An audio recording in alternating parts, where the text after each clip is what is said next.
Hello guys, मैं हूं संजीव पांडे और आप देख रहे हैं एड्यू मंत्रा। यहां पर हम करने जा रहे हैं गाइस 10th सीबीएसई का एक चैप्टर जिसका नाम है हेरिडिटी एंड एवोल्यूशन, और ये हम करने जा रहे हैं हमारी न्यू सीरीज में, दैट इज टारगेट 95+। अब यहां पर अगर हम बात करें तो इस चैप्टर को हम कंप्लीट करेंगे, लेकिन 2021 के बोर्ड एग्जाम की कॉन्टेक्स्ट में, यानी जो बच्चे 2020-21 यानी जिनका बोर्ड एग्जाम 2021 में होने वाला है, उनकी कॉन्टेक्स्ट में। आपको पता है कि सिलेबस कम हुआ है बिकॉज ऑफ कोविड, तो जो रिड्यूस्ड सिलेबस के अकॉर्डिंग है वो चीज हम यहाँ पर पढ़ने जा रहे हैं। ओके, और अगर उस हिसाब से बात करें तो हम यहाँ पर हेरिडिटी कवर करेंगे, एवोल्यूशन वाला पार्ट यहाँ पर नहीं है। जिनको पढ़ना है फॉर नॉलेज, या जो बच्चे आगे देखेंगे इस वीडियो को फॉर नेक्स्ट ईयर, तो वो लोग जरूर मेरे हिसाब से इसको पढ़ेंगे। उसके अकॉर्डिंग जो सिलेबस होगा उसके अकॉर्डिंग आप उसको पढ़ोगे, ठीक है। वो वीडियो बना हुआ है अलग से, पूरा फुल चैप्टर का बना हुआ है, आप वो चेक कर सकते हो। सो बिना किसी देरी के अब जो है हम शुरू करते हैं, और सबसे पहला जो टर्म है वो देखते हैं, दैट इज हेरिडिटी। इसी को पढ़ना है हमको इस चैप्टर में, ठीक है। At least for this year heredity है, एवोल्यूशन नहीं है, और देखा जाए तो बहुत ईजी हो जाता है उस हिसाब से। So what is heredity? क्या दिया देखो, the process of passing traits और characteristics from parents to offsprings. एक जनरेशन से दूसरे जनरेशन में कुछ कैरेक्टरिस्टिक्स का ट्रांसफर करना, इस प्रोसेस को हेरिडिटी कहते हैं। छोटा सा एग्जाम्पल लेते हैं, जैसे कि आपको पता होगा कि जब इंसानों में ही, ठीक है, मदर फादर, इनका जो रिजल्ट होगा, जो बेबी होगा, उस बेबी के पास ज़्यादातर जो फीचर्स होंगे, चाहे वो फेस या स्किन टोन या फिर हेयर टाइप या फिर आई कलर, तो ये सब चीज़ें जो है वो मैच करेंगी बहुत ज़्यादा हद तक उसके पेरेंट्स से, ठीक है। उस बेबी का जो कैरेक्टरिस्टिक्स है मैक्सिमम, वो अपने पेरेंट्स से मैच करेंगी, है ना। तो ये ज़रूर क्या हुआ होगा, यहाँ से फादर और मदर से कुछ कैरेक्टरिस्टिक जो है वो यहाँ पर अगले जनरेशन में ट्रांसफर हुई है। उसी को हम क्या बोलते हैं, उसी को कहते हैं heredity, that is called heredity, ठीक है। अच्छा, अब ये जो पिक्चर से आप समझ सकते हो कि जैसे मान लो ये पापा, ये मम्मी और ये बच्चा। अब पापा के भी पापा मम्मी और मम्मी के भी पापा मम्मी, ठीक है, यानी इस बच्चे के दादा दादी नाना नानी। तो कैरेक्टर्स तो वैसे ही फ्लो हो रहे हैं कि भैया यहाँ से कैरेक्टर्स इधर आए, यहाँ से कैरेक्टर्स इधर आए, अब इन दोनों के कैरेक्टर यहाँ आए, दिस इज हेरिडिटी। अच्छा, ये भी बात समझ लो कि अगर ये पेरेंट कहलाएंगे तो जो अगला जनरेशन है उसको हम प्रोजेनी या फिर ऑफस्प्रिंग कह सकते हैं, ठीक है। It will be called progeny या ऑफस्प्रिंग, ये टर्म याद रखना। नेक्स्ट जनरेशन जो होता है उसको प्रोजेनी या फिर ऑफस्प्रिंग कहा जाता है। ओके, अब इसमें एक और बात समझ लो कि हेरिडिटी को हम काफी टाइम इनहेरिटेंस नाम से भी जानते हैं। सो दिस प्रोसेस, जो कैरेक्टर्स ट्रांसफर हुए हैं, इस प्रोसेस को हम इनहेरिटेंस भी कह सकते हैं। ओके, अब थोड़ा सा आगे बढ़ते हैं और बात करते हैं इन कैरेक्टर्स की, जो ये ट्रेट्स हैं इनकी बात करते हैं, ठीक है। ट्रेट्स या कैरेक्टर्स एक ही चीज है, इसमें कोई कंफ्यूजन मत रखना, ठीक है। जैसे कि स्किन टोन या हेयर टाइप, ये सब क्या है, ये सब ट्रेट्स है या कैरेक्टर्स है। ओके, तो ये जो ट्रेट्स होते हैं या कैरेक्टर्स होते हैं, ये दो तरीके के होते हैं, दो टाइप्स के होते हैं। एक होता है इनहेरिटेड ट्रेट्स और दूसरा होता है अक्वायर्ड ट्रेट। क्या फर्क है इन दोनों में, देख लो। अब देखो, इसके शब्द में ही छुपा हुआ है वैसे इसका मतलब। इनहेरिटेड का मतलब, इनहेरिटेंस तो समझ में आ गया ना क्या होता है।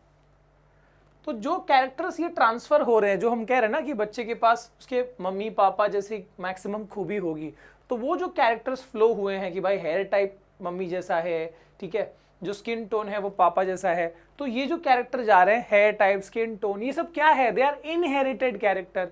वो सब ट्रेट्स कौन से हैं, इनहेरिटेड ट्रेट्स है, जो एक्चुअली पेरेंट्स से फ्लो होके गए हैं। तो इसके अलावा भी कोई ट्रेट होता है क्या, बिल्कुल होता है। उसको हम क्या बोलते हैं, उसको बोलते हैं हम अक्वायर्ड ट्रेट। कौन से वाले ट्रेट अक्वायर्ड ट्रेट होते हैं, आइए देखते हैं, ठीक है। तो डिफरेंस आपके सामने है। पहले मैं ये वाला पढ़ लूं। Traits that are transferred from parent to offspring, parent से अगले जनरेशन में जो ट्रेट्स गया है, जो जिसकी हम बात कर रहे हैं अभी शुरू से, वो सब इनहेरिटेड ट्रेट है। ठीक है, जैसे हाइट हो गया, स्किन टोन हो गया या स्किन कलर कह लो, ठीक है, कर्ली हेयर हो गया, ओके, तो ये सब पेरेंट्स से ही फ्लो करते हैं। सो प्रेजेंट इन जीन्स, तो ये सब कैरेक्टर्स ऑब्वियसली जेनेटिक माध्यम से, जेनेटिक इंफॉर्मेशन के थ्रू, या कह लो आप डीएनए के फॉर्म में, डीएनए कॉपी जो होता है बेसिक प्रोसेस, ठीक है, उसके फॉर्म में ये गया हुआ है। मतलब यहाँ का डीएनए और यहाँ का डीएनए, दोनों पेरेंट का डीएनए से बच्चे का डीएनए मतलब कॉपी होके यहाँ का डीएनए बना, और तब ये एग्जैक्टली ऑर्गेनिज्म बना हुआ है। तो ये जेनेटिक इंफॉर्मेशन है, तो that is obviously present in gene. Okay, these are genetic variations caused in reproductive tissue. तो ये याद रखना कि ये एक्चुअली रिप्रोडक्टिव टिश्यू से जुड़ा हुआ टर्म है, क्योंकि जेनेटिक इंफॉर्मेशन रिप्रोडक्टिव टिश्यू से जुड़ा हुआ ही टर्म होता है। ओके, तभी वो अगले जनरेशन तक पहुंच पाता है। अब बात करते हैं थोड़ा सा यहां पर इधर पे, अक्वायर्ड ट्रेट। अक्वायर्ड ट्रेट कौन सा होता है? Traits that are developed throughout the lifetime of individual, जो इंसान अपनी जिंदगी में खुद की मेहनत से, खुद के दम से जो हासिल करता है, उस ट्रेट को हम क्या बोलते हैं? अक्वायर्ड। एग्जाम्पल देखते हैं, लर्निंग म्यूजिक। मान लो किसी बच्चे ने, आप में से किसी ने भी म्यूजिक सीखा होगा, ठीक है, तो म्यूजिक सीखा है आपने, जरूरी नहीं कि आपके पेरेंट्स को अगर म्यूजिक आता तो आपको बाय डिफॉल्ट पैदा होते ही म्यूजिक आएगा, है ना, ये ऐसा नहीं है। तो आपने सीखा है तो वो आपका अक्वायर्ड ट्रेट है। डेवलपिंग मसल्स, मान लो बॉडी बिल्डिंग किया आपने, बहुत सारा मसल्स ग्रो कर लिया, वो सब क्या है? अक्वायर्ड ट्रेट है।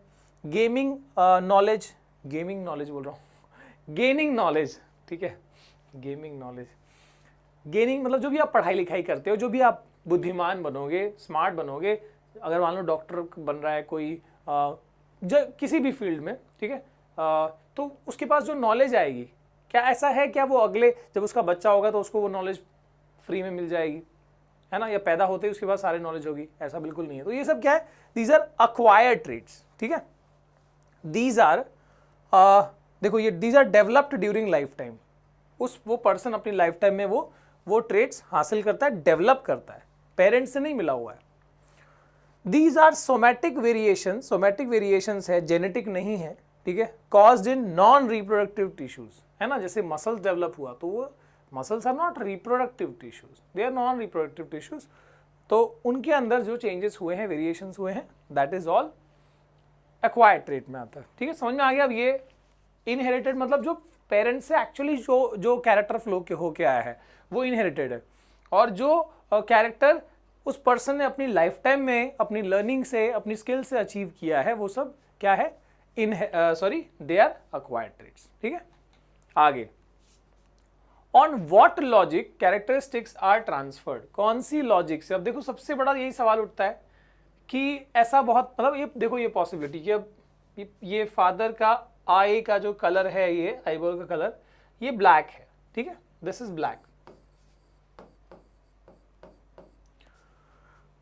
मदर का जो आईबॉल कलर है वो है ब्राउन, तो बच्चे का आईबॉल कलर क्या होगा? तो कोई ऐसा श्योरली नहीं कह सकता कि ब्लैक होगा कि ब्राउन होगा, कौन सी केस में ब्लैक होगा, कौन सी केस में ब्राउन होगा, ऐसे देख के नहीं बताया जा सकता। ठीक है, तो ये सवाल जो है ना, ये लॉजिक जो है समझ नहीं आ रही थी। ठीक है, ये एक समझो एक ऐसा गुत्थी बन गया जो सुलझ नहीं पा रहा, तो उसको सुलझाया किसने? इनहेरिटेंस का जो पूरा लॉ है उसको किसने एक्सप्लेन किया? तो भाई इसके लिए फादर ऑफ इनहेरिटेंस को बुलाना पड़ेगा। कौन है वो? कौन है वो? वो है ग्रिगोर मेंडल। ठीक है, तो ये जो हमारे ग्रिगोर मेंडल हैं, ठीक है, इन्होंने इस पूरी थ्योरी को क्लियर कर दिया, इनहेरिटेंस के कॉन्सेप्ट को, कि कैसे इंफॉर्मेशन पेरेंट्स से अगले जनरेशन में ट्रांसफर करता है।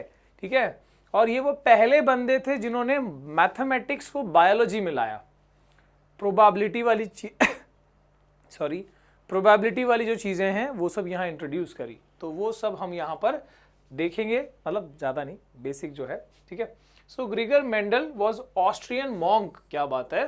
ठीक है, ही स्टडीड जेनेटिक्स, जेनेटिक्स को तो इतना एक्सप्लोर कर दिया कि इनको फादर ऑफ इनहेरिटेंस की पूरी इनहेरिटेंस, पूरी हेरिडिटी के कॉन्सेप्ट को इन्होंने अच्छे से समझा दिया, ठीक है। तो इनके ही बारे में हम यहाँ पर देखने वाले कि मेंडल ने कौन से प्लांट से अपना एक्सपेरिमेंट परफॉर्म किया चीज़ों को एक्सप्लेन करने के लिए। क्या वो इंसान पे कर सकते थे कि हाँ भाई चलो देखते हैं ये पेरेंट है ब्लैक ब्राउन, तो ये क्या कर पाते भैया, 2-4 मतलब बहुत ज़्यादा वेराइटीज़ को नहीं देख पाते। मतलब मेंडल की खुद की भी उम्र होगी तो बहुत ज़्यादा होगी, तो 100 साल के आसपास होगी। तो 100 साल में मान लो एक जनरेशन को स्टडी कर लेते हैं, अगला 2 जनरेशन 2 पीढ़ी स्टडी कर लेते हैं, दादाजी का और दादी जी का आई कलर देखा, फिर बच्चे का देखा, फिर उनकी शादी उनका देखा, 3 जनरेशन, चौथा जनरेशन थोड़ी पहुंच पाएंगे, ठीक है। तो इसलिए इंसानों की उम्र तो बहुत ज़्यादा होती है, तो इसलिए वो ऑब्वियसली एक्सपेरिमेंट उनको किसी दूसरे ऐसे लिविंग ऑर्गेनिज्म पे करना था जिसकी लाइफ स्पैन छोटी होती है। ऑब्वियसली प्लांट्स में तो ऐसे कई सारे, तो जो बेस्ट उनको समझ आया वो है गार्डन पी प्लांट, जो मटर का जो प्लांट होता है, जिसका साइंटिफिक नेम है पाइसम सटाइवम, भाई जान लो, ठीक है। तो ये जो मटर वाला प्लांट है, ये जो गार्डन पी प्लांट है, उसके ऊपर उन्होंने अपना एक्सपेरिमेंट परफॉर्म किया। क्या कारण है वो देख लेते हैं। What are the reasons? They are easy to grow करने आसान है भाई, okay. They had short life cycle, this is very important, short life cycle. नहीं तो जितनी उम्र मेंडल की है उतनी उम्र वो प्लांट की होगी, तो कैसे वो पूरा स्टडी कर पाएंगे जनरेशन टू जनरेशन, कई जनरेशन पढ़ने होगा। सो इनकी लाइफ स्पैन छोटी होती है and therefore it was possible to study number of generations, कई जनरेशंस को इसको स्टडी किया जा सकता है, ठीक है। दादाजी को देख लिया पी प्लांट के, फिर अगला जनरेशन, फिर अगला देख, कई जनरेशन, कई पीढ़ियां जो है वो स्टडी की जा सकती है कि कैसे कैरेक्टर फ्लो हो रहे हैं, ओके। तो easy to grow, short life span, और क्या है, और एक बहुत इंपॉर्टेंट बात, they had 7 pair of contrasting characters, they had 7 pair of contrasting characters. What are contrasting characters? जो मैंने ये बताया ना, ये क्या है, ये एक का आई कलर ब्राउन है, दूसरे का ब्लैक है, सो this is 1 pair of contrasting character. Contrasting है ना, अलग अलग है, सो this is 1 pair of contrasting character, ठीक है। इंसानों में तो कई हो सकते हैं, वैसे हम अगर पी प्लांट की बात करें तो यहां पर importantly there are 7 pair of contrasting characters, ठीक है। कौन से देख लेते हैं। तो जो सिंपल वाला पहले वो देख लो, सीड कलर, जो मटर का जो कलर है वो पीला मटर और हरा मटर भी हो सकता है ना, येलो ग्रीन। फिर सीड शेप, राउंड, परफेक्ट, देखो राउंड है, या तो रिंकल्ड, थोड़ा सा ऐसा दबा हुआ चिपटा सा, ठीक है, रिंकल्ड, ओके। फिर आता है, देखो यहां पर देख लो, फ्लावर कलर, तो इनका फ्लावर का जो कलर है वो पर्पल भी हो सकता है, वो व्हाइट भी हो सकता है, ठीक है। अच्छा, फ्लावर की पोजीशन ऐसे स्टेम के साइड में भी हो सकती है, साइड में, इधर, ठीक है, साइड में, तो उसको एक्सियल कहते हैं। और जो एकदम फ्लावर जिसमें टॉप में आता है उसको बोलते हैं टर्मिनल, ठीक है, फ्लावर की पोजीशन। तो इस तरीके से 2 टाइप के प्लांट हो सकते हैं, एक जिसका फ्लावर जो है वो पर्पल कलर का, दूसरा जिसका फ्लावर जो है वो व्हाइट कलर का होगा, ठीक है। तो ये 2 टाइप हो गए। जैसे गुलाब में भी देखते हैं ना कि भाई सफेद गुलाब है, लाल गुलाब है, सो this is 1 pair of contrasting character, ठीक है। तो वैसे यहाँ पर देखो कितने सारे हैं, तो जितने ज्यादा कॉन्ट्रास्टिंग कैरेक्टर्स होंगे, जितनी वेराइटीज होंगी, उतना ज्यादा क्या कर सकते हैं, स्टडी उतनी ज्यादा परफेक्ट हो पाएगी। पॉड शेप, पॉड यानी फली, जो जिसमें जैसे ये यहाँ पर सीड तो इसके अंदर है ना, तो ये जो ऊपर का जो फली है वो फल है, उसको क्या बोलते हैं, पॉड, जो छिलका है। तो पॉड का शेप कैसा हो सकता है, पूरा फूला हुआ, जैसे यहाँ दिख रहा है, तो उसको बोलते हैं इन्फ्लेटेड। और दूसरी वैरायटी जो आती है उसमें कैसा रहता है, उसमें इमली जैसा, देखो ये इस तरह का, इसको क्या बोलते हैं, दिस इज कॉल्ड कंस्ट्रिक्टेड। इसमें यहां पर सीड होंगे ऐसे, सो ये कंस्ट्रिक्टेड है ये वाला। और जो पूरा फूला हुआ रहेगा उसको इन्फ्लेटेड है ना, ये पूरा, इसमें सीड्स ऐसे हैं तो सही, बट ये ऐसा है, तो ये इन्फ्लेटेड हुआ, ये कंस्ट्रिक्टेड है, दिस इज कंस्ट्रिक्टेड, ठीक है। इसके बाद पॉड का भी कलर ग्रीन हो सकता है, येलो हो सकता है, और जो प्लांट का साइज है वो टॉल भी हो सकता है, टॉल वेराइटी भी आती है इस गार्डन पी वाले में, और शॉर्ट वेराइटी भी आती है, शॉर्ट को ड्वार्फ कहते हैं, ठीक है, बोना। तो अब यहां पर कितने हो गए, 1 2 3 4 5 6 7 pair of different type of character, contrasting characters यहाँ पी प्लांट में है। तो स्टडी करने से क्या होगा, ज्यादा इंफॉर्मेशन जो है वो गैदर की जा सकती है। और वही चीज इसी रीजन से जो हमारे मेंडल बाबू थे, उन्होंने क्या किया, गार्डन पी प्लांट को सिलेक्ट किया फॉर हिज एक्सपेरिमेंट। अब यहां पर भी बहुत खास बात है जो आपको थोड़ी समझनी है, आप बस देख रखना कि इस तरफ कौन से प्लांट दिए, सॉरी इस तरफ कौन से कैरेक्टर्स दिए, तो ये सब कैरेक्टर्स है ना डोमिनेंट कैरेक्टर्स है, डोमिनेंट ट्रेट्स है। और जो इस, तो दीज आर ऑल डोमिनेंट, ये सब ये डोमिनेंट है, ये पर्पल कलर होना, एक्सियल फ्लावर डोमिनेंट है, येलो कलर का सीड डोमिनेंट है, राउंडनेस डोमिनेंट है, inflated is dominant, green colour of this pod is dominant and this is dominant. अब डोमिनेंट का मतलब क्या होता है, और दूसरा रिसेसिव का, ये सब रिसेसिव है। तो थोड़ा यहां पर फिलहाल के लिए अभी इतना समझ लो कि अगर यहां पर मैं आपको बताता हूं, अगर मान लो कि ये ब्राउन और ये ब्लैक में अगला जनरेशन में जितनी भी पॉसिबिलिटी होती है, जितनी भी पॉसिबिलिटी, फॉर एग्जांपल बता रहा हूं, उस पॉसिबिलिटी में हमेशा ब्लैक कलर जीतता है, मतलब बच्चे का कलर हमेशा ब्लैक होगा। फॉर एग्जांपल मैं छोटा सा एग्जांपल दे रहा हूं, ठीक है, ऐसा समझ के मत चलना। तो हमेशा ब्लैक होगा अगर, तो यानी black colour is always ruling over this. ये इसको क्या कर दे रहा है, इसको दबा दे रहा है, हाइड कर दे रहा है, and this is just displayed. तो ब्लैक कलर होना क्या हो जाएगा, in that case it will be dominant. Dominant यानी जो ताकतवर है, जो अपने कैरेक्टर को डिस्प्ले करके रहेगा, वो डोमिनेंट है। और रिसेसिव यानी जो कमजोर है, जो कैरेक्टर, जिसका कैरेक्टर हाइड हो सकता है, जब डोमिनेंट आएगा तो वो छुप जाएगा उसका character, it will be not displayed. ठीक है, तो डोमिनेंट का मतलब ये हुआ। ठीक है, तो यहां पर ये सब डोमिनेंट है, मतलब कि अगर पर्पल, समझो एक पेरेंट से पर्पल का कैरेक्टर आया, पर्पल फ्लावर का, दूसरे पेरेंट से व्हाइट फ्लावर का, तो एक्चुअली जो ये प्लांट होगा, इसका कलर क्या होगा, इसके फ्लावर का कलर क्या होगा, डोमिनेंट कौन सा है, पर्पल है, तो क्या होगा, पर्पल रहेगा। अगर दोनों की तरफ से, देखो अब थोड़ा सा बता रहा हूं मैं आपको, दोनों पेरेंट की तरफ से अगर पर्पल का ही कैरेक्टर आया तब तो फ्लावर पर्पल होगा। दोनों की तरफ से अगर व्हाइट कलर का ही अगर जेनेटिक इंफॉर्मेशन आया तब क्या होगा, तब तो व्हाइट ही होगा। लेकिन पर्पल और व्हाइट आएगा तब देखना दिलचस्प होगा। इन दैट केस डोमिनेंट कौन है, पर्पल है, तो फ्लावर का कलर क्या रहेगा, इस जनरेशन में पर्पल रहेगा।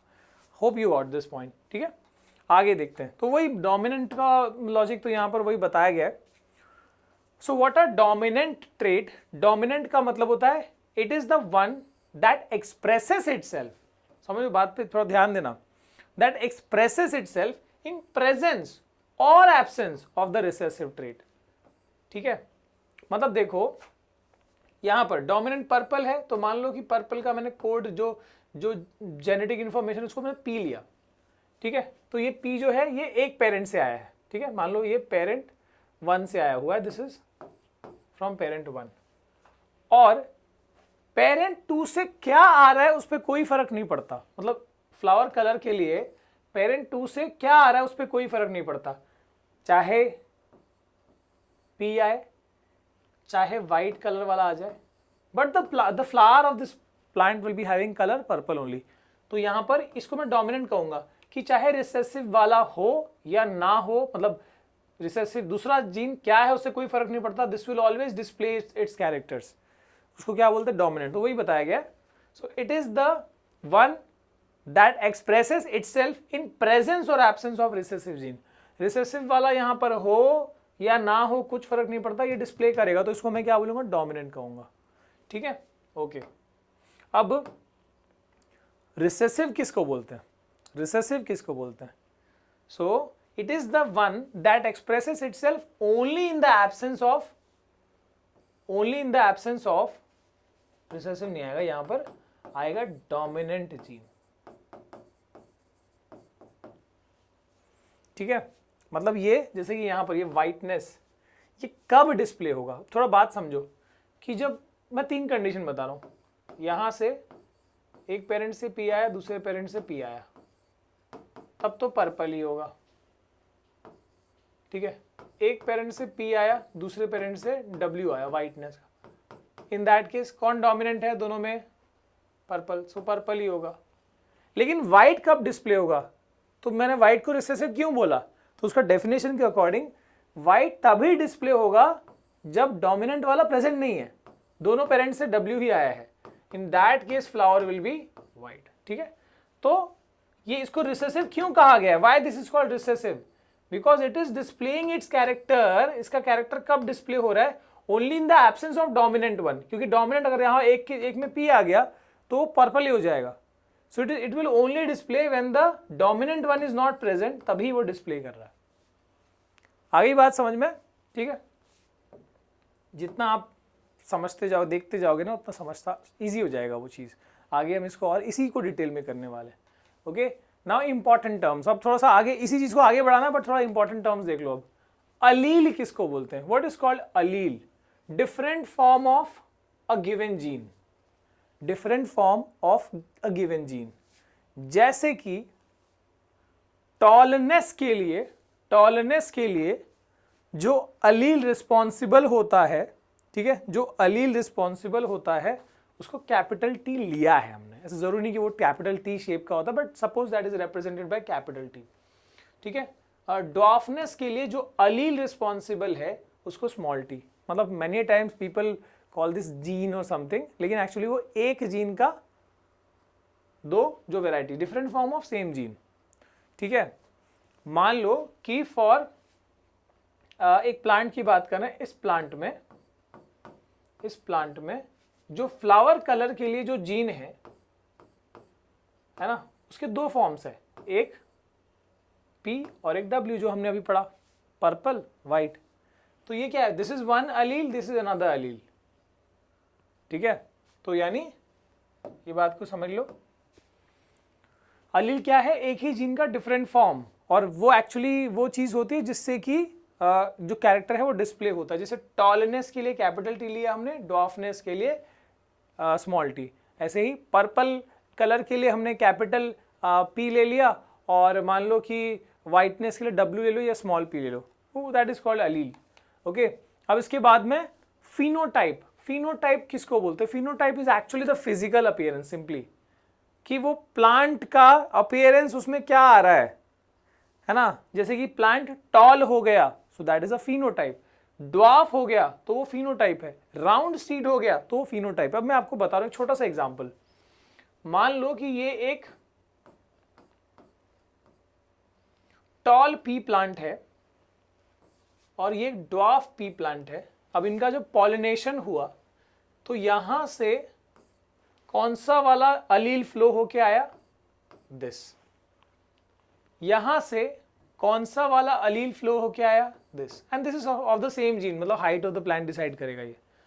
सो जब ये नया प्लांट होगा उसके पास क्या यहां पर कोड प्रेजेंट होगा वो देखो। So it will be having capital T and small T, है ना। ये कॉमा की जरूरत नहीं है, कैपिटल टी स्मॉल टी, ठीक है। अब ये प्लांट कैसा होगा तुम बता सकते हो। मैंने बताया टॉलनेस वाले केस में अपने 7 कैरेक्टर में मैंने बताया कि टॉलनेस यहां लेफ्ट में था, तो that is dominant.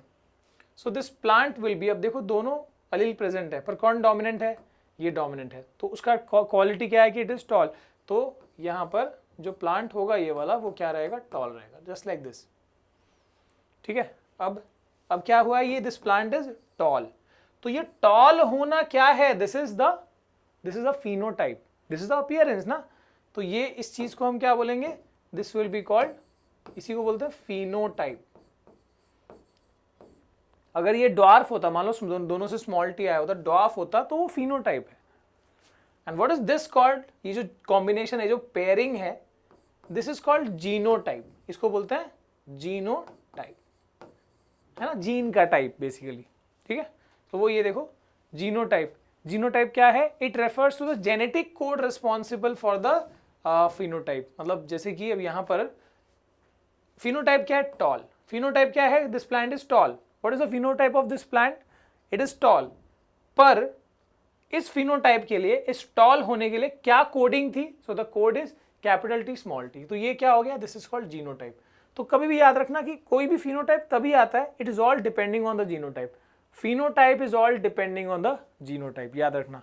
Genotype phenotype पे डिपेंड नहीं करता। मतलब अभी देखो ना, अगर कोई प्लांट टॉल है, एक बात समझो कि अगर कोई प्लांट टॉल है, सो दिस इज द फिनोटाइप। क्या तुम इस चीज को देख के ये अंदाजा लगा सकते हो कि उसमें क्या जीनोटाइप होने वाला है? नहीं, क्योंकि दो पॉसिबिलिटीज है यहां पर। आइदर इट इज हैविंग दोनों कैपिटल टी, और it can have this capital T और स्मॉल टी। ऐसे दोनों केसेस में ये टॉल ही होगा।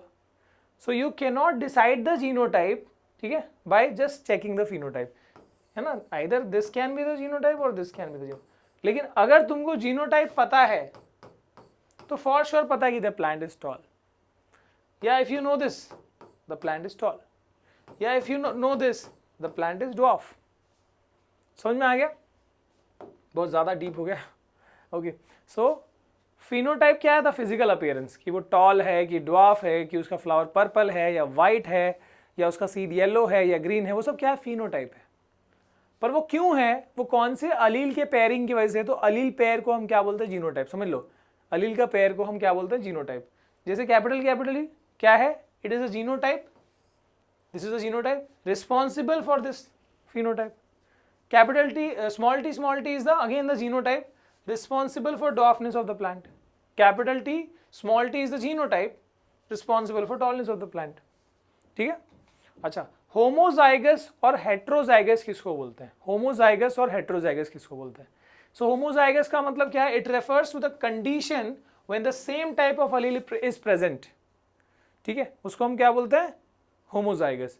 जैसे कि कैपिटल टी, या फिर देखो ये थोड़ा गलती से लिख दिया गया है तो काट दो यहां पर, या फिर स्मॉल टी। समझ रहे हो? जब दोनों है ना, जैसे ये दो एग्जांपल, मैं इसको मिटाता हूं otherwise you will just get confuse. ठीक है, अब देखो दिस इज ऑब्वियसली ये क्या है? ये प्लांट जिसके पास ऐसा कोड रहेगा ये क्या रहेगा? This will be tall plant. ठीक है, जिसके पास ये कोड होगा that plant is also tall. ये प्लांट भी टॉल है क्योंकि टॉलनेस डोमिनेंट चीज है, तो रिसेसिव को तो दबा ही देगा। बट इस टॉल को मैं क्या बोलूंगा? क्योंकि दोनों कोड सेम है और तब ये कैरेक्टर आया, तो इसको मैं बोलूंगा सेम के लिए क्या वर्ड यूज करते हैं? होमो। सो ये हो गया होमोजाइगस टॉल।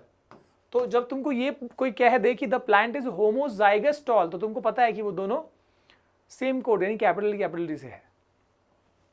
लेकिन यहां पर this is tall no doubt, पर यहां पर दोनों डिफरेंट अलील प्रेजेंट है।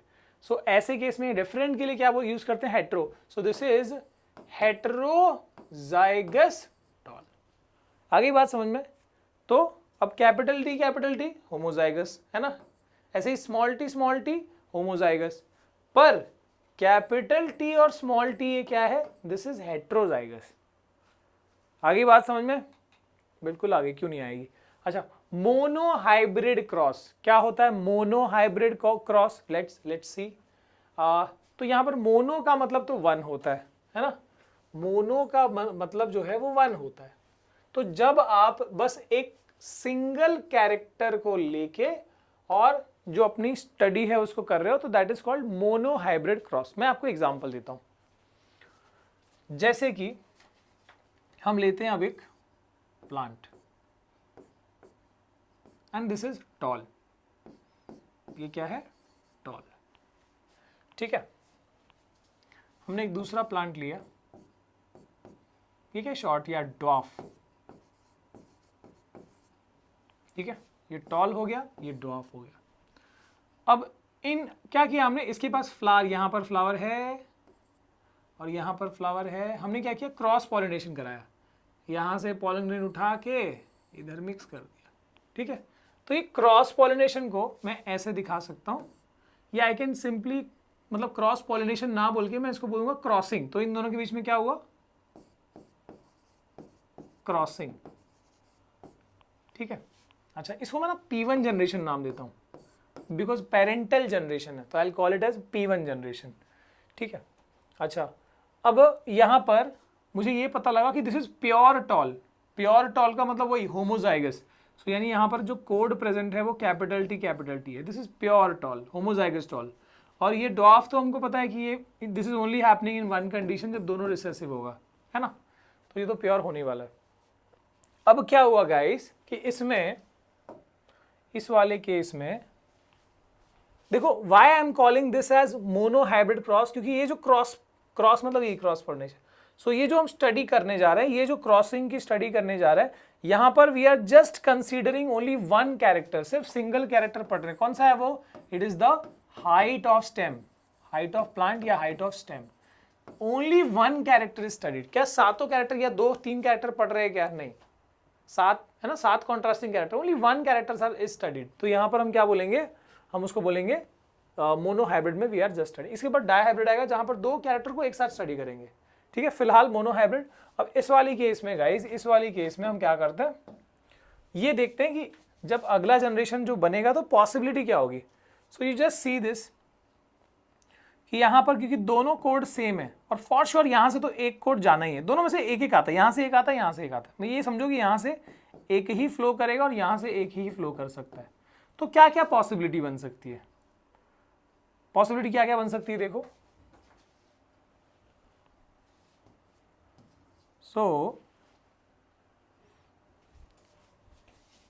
ये फर्स्ट, ठीक है, फर्स्ट आया यहाँ से और यहाँ से भी पहला वाला आया, फर्स्ट आया। तो फर्स्ट के साथ फर्स्ट दोनों क्या, ये कैपिटल टी है और वो वाला क्या है, स्मॉल टी है, ठीक है।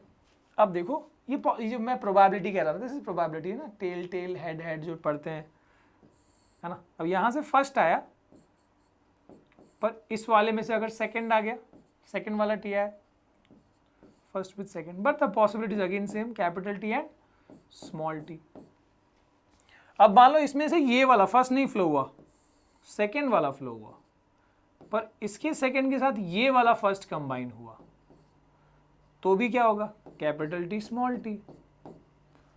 अब सेकंड तो है ये और इसका भी सेकंड ही आया, है ना, यहां से सेकंड वाला जीन अलील और यहां से भी सेकंड वाला अलील।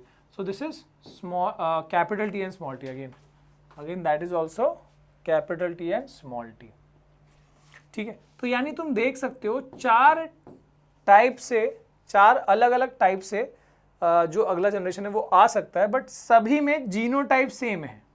And you know that capital T यहाँ पर क्या है, कैपिटल टी जो है वो टॉलनेस के लिए रिस्पॉन्सिबल है एंड दैट इज डोमिनेंट, ठीक है। This is responsible for allele, responsible for tallness and that is also हमको पता है कि वो डोमिनेंट है। और स्मॉल टी क्या है, this is responsible for dwarfness, है ना, ये हमने पहले ही पढ़ लिया 7 पेयर ऑफ कॉन्ट्रास्टिंग कैरेक्टर। और ये क्या है, रिसेसिव है, ठीक है। तो इसमें हम सब ने देख सकते हैं कि सब में कैपिटल टी तो है, डोमिनेंट वाला है, तो मतलब प्लांट क्या होगा, टॉल होगा, प्लांट क्या होगा, टॉल होगा। सभी प्लांट जो यहाँ पर पॉसिबिलिटी है वो टॉल होगी, लेकिन उनके पापा की तरह या फिर कह लो मम्मी की तरह जो भी है, वो इस पेरेंट की तरह टॉल नहीं है। दिस वॉज होमोजाइगस टॉल, लेकिन ये कैसे हेट्रोजाइगस टॉल है, ठीक है। अच्छा, क्योंकि यहाँ पर क्या है, ऑल्दो दे आर टॉल, पर फिर भी इनके पास ऐसी क्वालिटी है कि ये वाला ट्रांसफर कर सकते हैं। तो इस जनरेशन को फर्स्ट, मतलब इसको मैं फिलहाल बोलूँगा फर्स्ट जनरेशन या फर्स्ट फिलियल जनरेशन। पेरेंटल के बाद जो होता है उसको बोलते हैं फर्स्ट फिलियल जनरेशन, ठीक है, या फर्स्ट जनरेशन याद रखो फिलहाल तो तुम, ठीक है। ये हो गया। अब इसका भी अगला जनरेशन देखते हैं, ठीक है। तो इसका जो अगला जनरेशन होगा वहाँ पर क्या पॉसिबिलिटी होगी वो समझ लोगे ना तो एकदम दिमाग में पूरा एकदम छप जाएगा, ठीक है। So now I am going to see the second filial generation, F2 generation, ठीक है। अब इसके लिए ज़रूरत नहीं हमको इतने सारे 4 लेने की, है ना, काम तो 2 से ही हो जाएगा, या क्योंकि दोनों सेम तरह के हैं तो मैं ज़रूरी नहीं है कि यहाँ क्रॉस पॉलिनेशन कहूँ। I can take same flower, एक ही फ्लावर में का सारा काम कर दूँ, क्योंकि देखो दोनों में एक ही जैसा कैरेक्टर है, ये भी कैपिटल टी स्मॉल टी, ये भी कैपिटल टी स्मॉल टी, तो तुम सेल्फिंग भी कह सकते हो। This is not called crossing. Crossing कब बोलेंगे, जब यहाँ कोड और यहाँ कोड डिफरेंट है। जब कोड सेम है तो क्या बोलोगे, सेल्फिंग बोलोगे इसको। सो हम क्या करते हैं, इसका सेल्फिंग करके देखेंगे, या सेल्फ पॉलिनेशन, क्या है जो भी कहना। अब इसका जो अगला जनरेशन आएगा, इन दोनों पेरेंट का अब जब नेक्स्ट जनरेशन आएगा तो क्या होगा, पहला फर्स्ट विथ फर्स्ट क्या होगा, कैपिटल टी कैपिटल टी, ये दिस इज फर्स्ट पॉसिबिलिटी। फिर first with second, capital T small T, second possibility क्या होगी, कैपिटल टी स्मॉल टी। अब देखो, अब फर्स्ट का हो गया, अब सेकेंड लो यहाँ से स्मॉल टी और यहाँ पर फर्स्ट कैपिटल टी। तो इसको तुम चाहो तो स्मॉल टी कैपिटल लिखो, टी लिखो, या फिर कैपिटल टी स्मॉल टी लिखो, डोमिनेंट पहले लिखते हैं अक्सर, ठीक है। And then second with second, second with second, यहाँ भी स्मॉल टी है सेकेंड, यहाँ भी सेकेंड स्मॉल टी है। सो अब देखो जो यहाँ पर F2 जनरेशन आया, थोड़ा कमाल यहाँ पर हो गया। अब देखो जो गुत्थी है वो सुलझ गई कि ऐसा भी हो सकता है कि मम्मी और पापा का दोनों का आई कलर ब्लैक है पर बच्चे का आई कलर ब्राउन है, ये कब हो सकता है? यहाँ पर इसका सबूत मिल गया कि यहाँ पर मम्मी और पापा दोनों टॉल हैं। अब चाहे जो मम्मी जो पापा हो, पर देखो यहाँ पर ये दोनों पेरेंट टॉल है, पर फिर भी इनके 4 बच्चों के पॉसिबिलिटी में एक बच्चा ड्वार्फ निकला, क्योंकि एक ये जो कैरेक्टर बनते हैं वो 2 पेरेंट्स हैं। तो हो सकता है कि मम्मी पापा का दोनों का आई कलर ब्लैक है, पर दादाजी या नाना जी, दादी नानी, कहीं ना कहीं के चेन में तो ये कलर ये हाइड होके आया होगा और डिस्प्ले हो गया। जैसे यहाँ पर दोनों टॉल है, पर दोनों में ये स्मॉल टी वाला कैरेक्टर था जो एक 4 में से एक पॉसिबिलिटी में डॉर्फनेस आ गया। थोड़ा समझो इस चीज़ को। तो ये मेंडल ने बहुत ज़बरदस्त तरीके से इस चीज़ को एक्सप्लेन किया। सो this is toll, this is toll, this is toll, और ये क्या है? This is dwarf. ठीक है, तो यहां पर ना तुमको एक चीज लिखने को आता है, एक होता है फिनोटाइपिक रेशियो, एक होता है जीनोटाइपिक रेशियो। ठीक है, तो अगर मैं यहां पर लिखना चाहूं इस वाले केस में, तो जीनोटाइपिक रेशियो क्या होगा? Genotypic ratio. No, what is genotypic ratio? So genotypic ratio मतलब कि क्या क्या पॉसिबिलिटी है यहां पर? कैपिटल टी इस टू, दूसरा टाइप क्या है? कैपिटल टी स्मॉल टी, और थर्ड टाइप क्या है? Small T. तो इसका रेशियो क्या है? सो दिस इज 4 में से एक प्लांट इस तरह का है, तो आई विल राइट 3, सॉरी 1 ना, 4 में से एक टाइप इस तरह का, तो 1 हुआ। फिर 2 टाइप है, मतलब 2 हैं यहाँ पर जो कैपिटल टी स्मॉल टी हैं, 2 हैं, मतलब 4 में से 2 हैं जो इस टाइप के हैं, तो ये क्या हुआ? 2। और 4 में से, इन 4 में से एक पॉसिबिलिटी में स्मॉल टी ये वाला, सो 1। सो this is 1 out of 4, this is 2 out of 4, and this type is 1 out of 4। तो जीनोटाइपिक रेशियो हो गया 1:2:1। ठीक है, अब लिखते हैं फिनोटाइपिक रेशियो। क्या लिखते हैं? Phenotypic ratio. फिनोटाइपिक रेशियो का मतलब टॉल और ड्वार्फ का, कोई टेंशन नहीं, सिर्फ टॉल और फिनोटाइप तो वही होता है ना, टॉल या तो ड्वार्फ। तो out of 4 3 are tall and 1 is dwarf, so the ratio is 3:1। So simply that is 3:1, और वो अंडरस्टूड है, मतलब टॉल डोमिनेंट को पहले लिखते हैं, रिसेसिव को बाद में, 3:1। Got this point?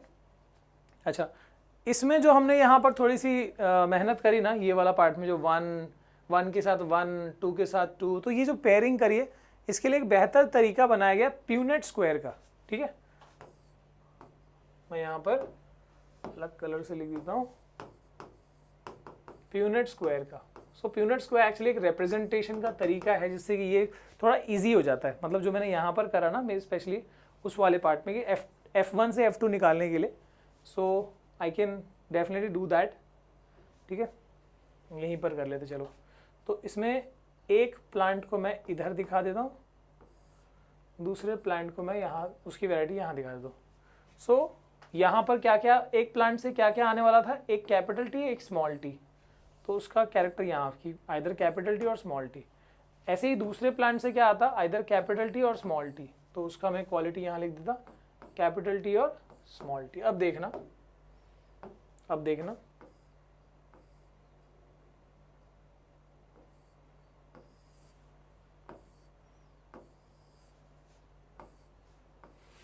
ठीक है, थोड़ा सा इसको मिटा दो, नहीं तो it will just make confusion. ठीक है, ओके।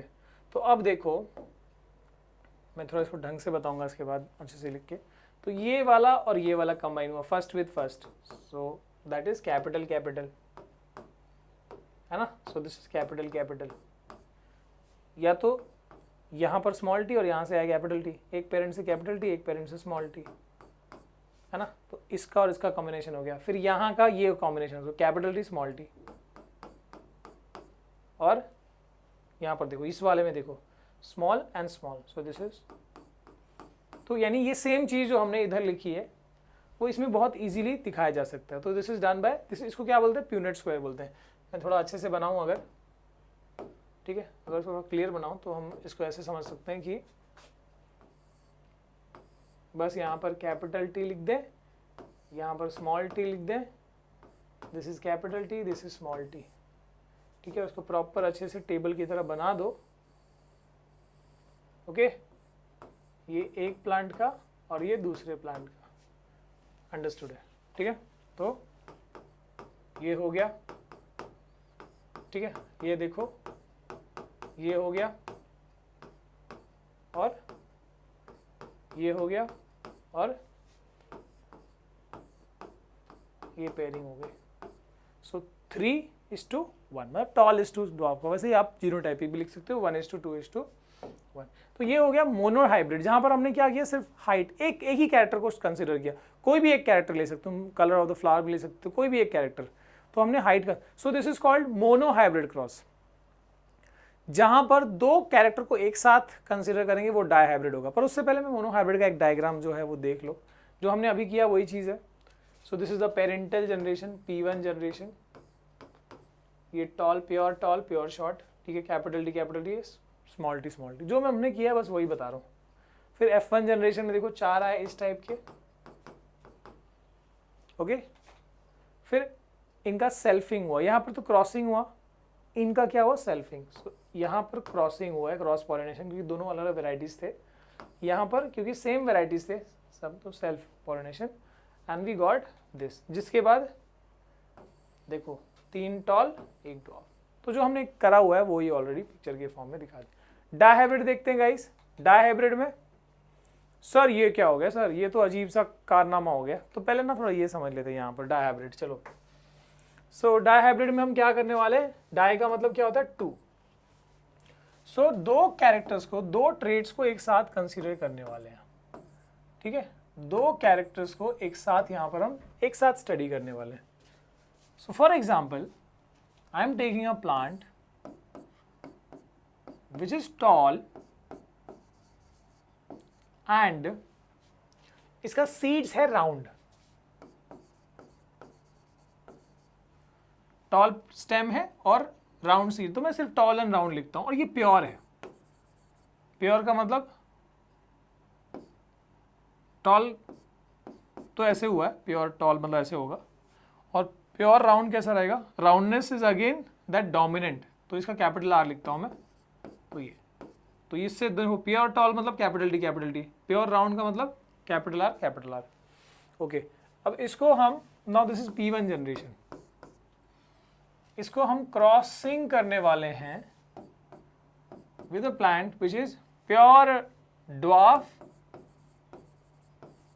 And wrinkled. उसके सीड कैसे, राउंड का अपोजिट क्या है इसमें, रिंकल्ड। ये दोनों रिसेसिव है, ठीक है। तो ड्वार्फ है तो मतलब स्मॉल टी प्योर ड्वार्फ है, और रिंकल्ड के लिए क्या है, जैसे राउंड के लिए हमने कैपिटल आर लिखा है, इसके लिए स्मॉल आर लिखते हैं। तो ये क्या हो गया, pure tall and round, and that is pure dwarf and wrinkled, दोनों प्योर है, ठीक है।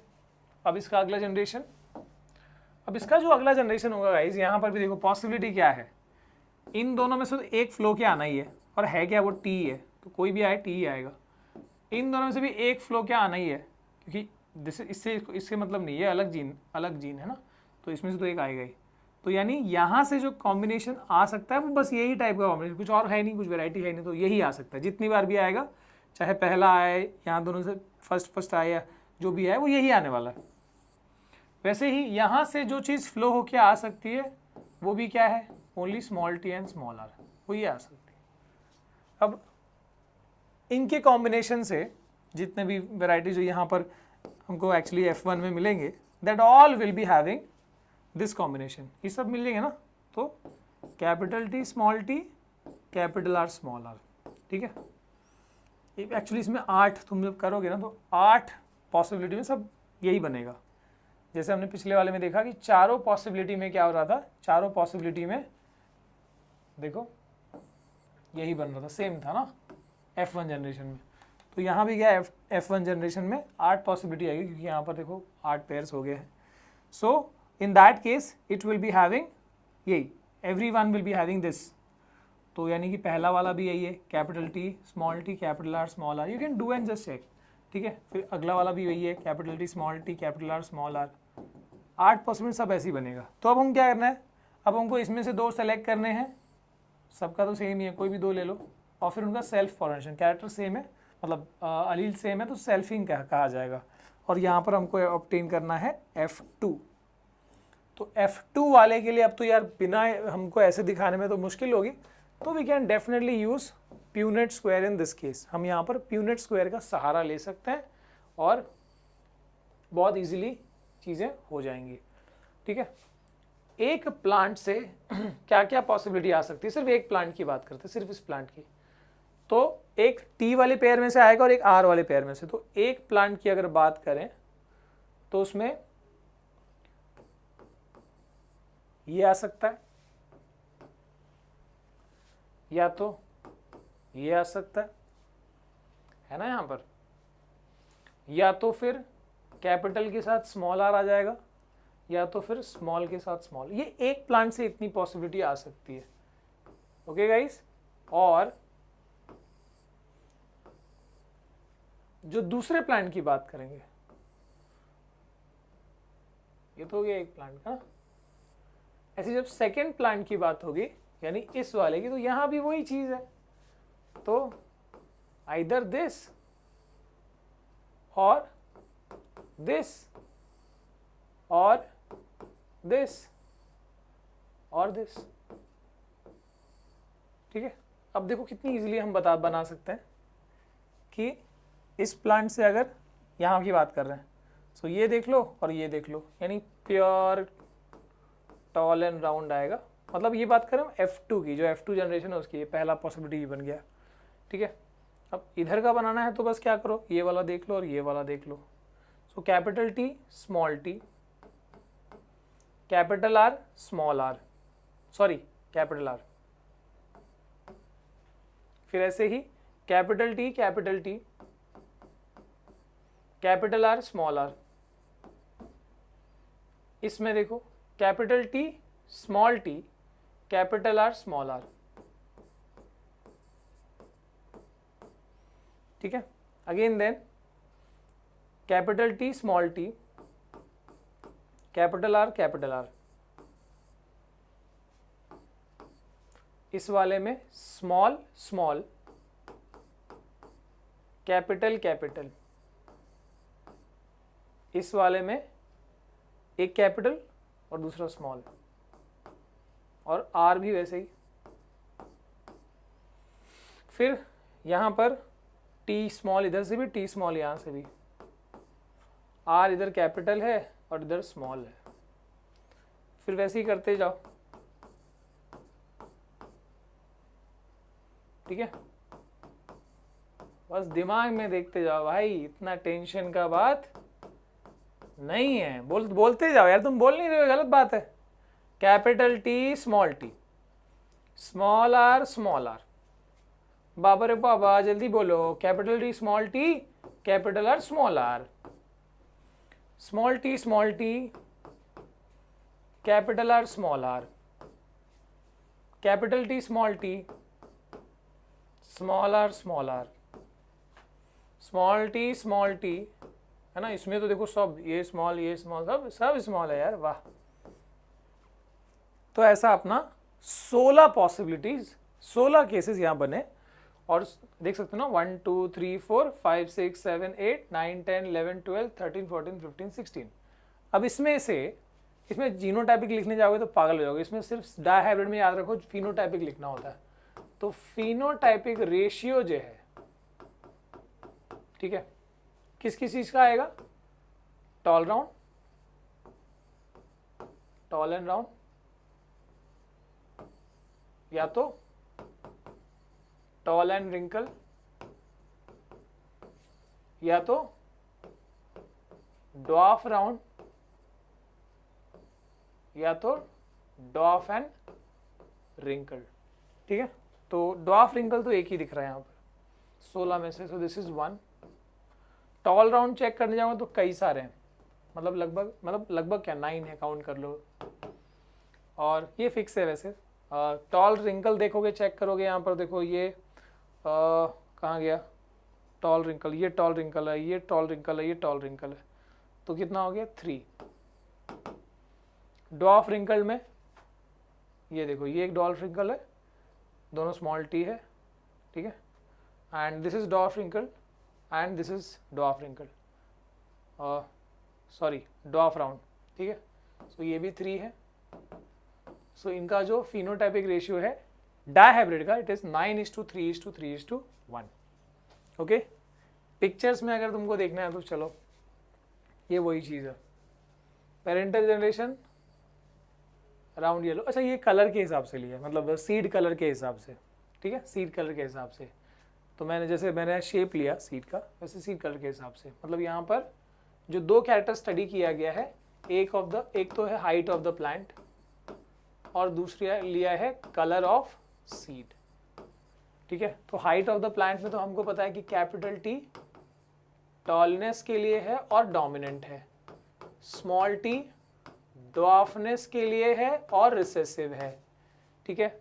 इसके बाद कलर ऑफ द सीड में येलो डोमिनेंट होता है, तो yellow capital wise yellowness of the seed और डोमिनेंट है, और स्मॉल y क्या है, सीड क्या रहेगा, ग्रीन, और ग्रीन कलर क्या है, रिसेसिव है। तो उसी तरीके से यहाँ पर इसको कॉम्बिनेशन बनाए, ठीक है। इनके यहाँ से जो फ्लो क्या आ सकता है, एक ही पॉसिबिलिटी है, because now this is capital R capital R capital Y।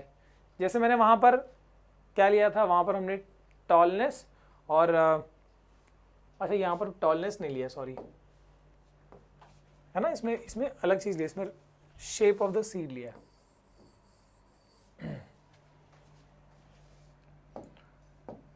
So this is capital R and small r. This is for roundness of the seed, जो कि डोमिनेंट है, और इससे होगा सीड जो है वो रिंकल्ड होगा, जो कि रिसेसिव है। तो बस सेम चीज़ है, यहाँ पर वही 9:3:3:1 आएगा, चेक कर लेना इसमें भी। ओके गाइज, आगे देखते हैं। आगे समरी जो मेंडल लॉ में हमने सीखी है, उसका मेंडल का बेसिकली 3 लॉ जो है, स्टेटमेंट वैसे उतना उसका इम्पोर्टेंस नहीं रखता, लेकिन कुछ ईयर से उसके बारे में पूछा जा रहा है, तो आप थोड़ा देख लो। पहला है law of dominance. Law of dominance में क्या बताया जाता है, सम अलील्स आर, मैं इसका मतलब बता रहा हूँ, some alleles are dominant and cover up the recessive allele. Law of dominance से सीधी बात समझ में आ रही कि मेंडल ने एक बात तो समझ ली कि यहाँ से जो अलील आ रहा है, यहाँ से जो अलील आ रहा है, लिखे चाहे जो भी, मतलब जो भी अलील आ जाए, पर डिस्प्ले इस जनरेशन में डिस्प्ले वही वाला अलील होगा जो डोमिनेंट होगा, जैसे यहाँ पर ये वाला। So this plant will be tall because that is dominant. तो बस यहाँ पर यही सिंपल बात है लॉ ऑफ डोमिनेंस में, only the dominant allele show its displays, ठीक है, show its character in the generation, given generation, ठीक है। जो डोमिनेंट वाला है वही अपना कैरेक्टर जो है वो डिस्प्ले कर पाता है। Next is law of segregation. What is law of segregation? Segregation मतलब सेपरेशन होता है। An organism has 2 alleles for each gene but they can only pass 1, है ना, कि जैसे अभी हमने बोला कि हाँ ये जो है टॉल है, यहाँ पर जो है ड्वार्फ है, तो ये इसके पास भी 2 अलील थे, इसके पास भी 2 अलील थे, पर क्या ये दोनों पास कर सकते हैं क्या? नहीं, एक ही पास कर सकते हैं। मान लो मैं ऐसा लेता हूं कि ये जो है टॉल है इस टाइप का, क्या ये दोनों आ सकता है क्या? ये इसका मिक्स कैरेक्टर आएगा क्या? मतलब हम ये बात कर रहे हैं कि क्या ऐसा होगा, ब्लैक कलर का आई है एक पेरेंट का, दूसरे का ब्राउन है, तो थोड़ा मिक्स शेड आएगा कि नहीं? आइदर दिस और this is not mixed, only 1 अलील जो है वो यहां से जाता है for gamete during gamete formation. So this is segregation. They properly get separated when they flow to pass the character, ठीक है, into the next generation. अच्छा, law of independent assortment का मतलब क्या है? Genes found on separate chromosomes are inherited independently. Law of independent assortment का मतलब ये है, ध्यान देना, अब थोड़ा यहाँ पर इन दोनों में confusion हो सकता है इसलिए बता रहा हूँ कि जैसे हमने डायहाइब्रिड में पढ़ा कि ये ऐसा है और ये ऐसा है. जब ये अपने नेक्स्ट जनरेशन में जाने के लिए जब एलील सेंड करेगा तो ऐसा कुछ जरूरी नहीं है कि because they are tall, both of them are tall या डोमिनेंट, तो इस डोमिनेंट को लेके जाएगा, ऐसा कुछ जरूरी नहीं है. मतलब इसका जो कैरेक्टर है ये अपना केयर खुद करता है, इनको अपने आप से मतलब they are not depending on them और नॉट इन्फ्लुएंसिंग देम. ये एक दूसरे को इन्फ्लुएंस नहीं करते, ये अपना ख्याल रखते हैं while flowing and they take care of themselves by flowing, they do not interfere each other. ठीक है, तो यही है इंडिपेंडेंट असॉर्टमेंट कि जीन्स एक दूसरे के ऊपर डिपेंड नहीं करते, they just flow on themselves, they are not depending on each other. अलग अलग जीन एक दूसरे पे डिपेंड नहीं करते। जब कैरेक्टर फ्लो करने की बात आती है कि डोमिनेंट रिसेसिव, मैं मेरा डोमिनेंट जा रहा तो तू भी डोमिनेंट भेज, ऐसा कुछ नहीं होता। ठीक है, ओके। बात करते हैं सेक्स डिटर्मिनेशन इन ह्यूमंस की ना। दिस इज मेरे ख्याल से काफ़ी बच्चे इसको पहले भी पढ़ चुके हैं, 8 में भी पढ़ा होगा। तो ह्यूमन बीइंग की बात करें तो भैया आपको पता होगा कि each of the normal cells जो हमारे अंदर होते हैं, somatic cells, we have 46 chromosomes. कितने क्रोमोसोम्स होते हैं? कोई भी हो, 46 क्रोमोसोम्स। ठीक है, अब अगर मेल की बात करें, मेल की, तो इसमें होता है, अब देखो ये चाहे मेल हो या फीमेल हो, ये 46 क्रोमोसोम कैसा रहता है? 23 पेयर में होता है, 23 जो पेयर में होता है ये। ठीक है, मान लो इस साइड में 23 और इस साइड में 23। ठीक है, तो ऐसा इसमें भी होगा और ऐसा इसमें भी रहेगा, हर एक सेल, नॉर्मल सेल में। ठीक है, सो 46 इज प्रेजेंट। तुमको पता है क्रोमोसोम कहाँ होता है? हमारे हर सेल के, नॉर्मल सेल की न्यूक्लियस के अंदर क्रोमोसोम होता है। तो ह्यूमन बींग्स के क्रोमोसोम्स कितने होते हैं? 46 क्रोमोसोम्स होते हैं जो 23 पेयर में होते हैं। तो वो 23 भी कैसा है? अगर मेल की बात करें तो मेल में दैट इज 22 पेयर प्लस जो एक पेयर है, 23 पेयर से टोटल, तो 22 पेयर प्लस ये होता है XY। इस वाले क्रोमोसोम को, मेरे साथ पेयर में है क्या? ये पेयर में है, ये भी, ये तो है ही, X और Y तो पेयर हो ही गया। सो इस वाले जो नॉर्मल कैरेक्टर कंटेन करता है, ये 22 जो पेयर है वो नॉर्मल कैरेक्टरिस्टिक्स डिसाइड करता है, हेयर कलर, ठीक है, हाइट, जो भी कैरेक्टर्स है। सो इसको बोलते हैं ऑटोजोम्स। नॉर्मल क्रोमोसोम्स मतलब जो नॉर्मल कैरेक्टर्स कैरी करते हैं। लेकिन जो ये एक पेयर है ना, एक्चुअली इसी से जेंडर डिसाइड होता है, इसी से जेंडर डिसाइड होता है कि ये XY जो है ह्यूमन बीइंग में, XY से क्या बनता है? मेल। ये मेल जेंडर आया, इसको बोलते हैं सेक्स क्रोमोसोम। मेल लिख दिया मैंने, पर एक्चुअली वो क्या है? वो सेक्स क्रोमोसोम है। एक मिनट,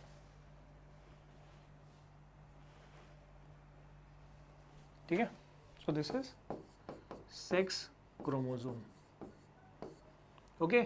और ये जेंडर क्या है? इस वाले XY से क्या बनता है? XY से बनता है मेल ह्यूमंस में। ठीक है, अब बात करते हैं फीमेल की। तो फीमेल में भी वही है कि इनके normal, every normal cell will be containing 22 pair of autosomes, यानी 22 पेयर ऑफ ऑटोजोम्स।